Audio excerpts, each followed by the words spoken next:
कर्तव्य क्या है? यह शब्द संस्कृत की कृ धातु का शब्द है, अर्थात जो किया जाना उचित है वही कर्तव्य है। कर्तव्य कोई बाहरी दबाव नहीं, बल्कि वह कार्य है जो अंतरात्मा के स्वरूप से स्वतः उत्पन्न होता है। जब कोई कार्य स्वार्थ नहीं, सत्य से प्रेरित होता है।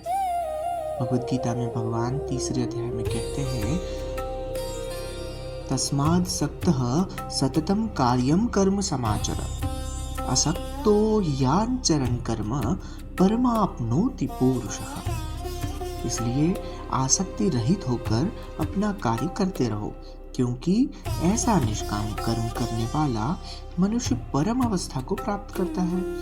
यदि हम कर्तव्य की बात करें तो व्यक्तिगत कर्तव्य स्वधर्म, जिसका उद्देश्य आत्म विकास।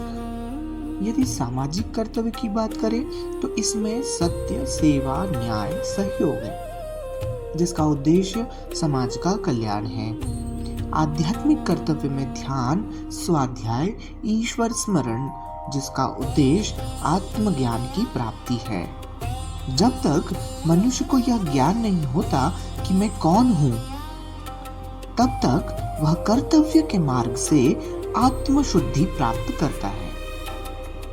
और जब आत्मा का ज्ञान हो जाता है, तब वह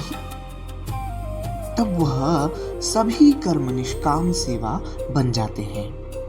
स्वकर्मणा तप्यर्च्यं सिद्धिं विन्दति मानवः। अपने कर्म के द्वारा ही मनुष्य परम सिद्धि प्राप्त करता है।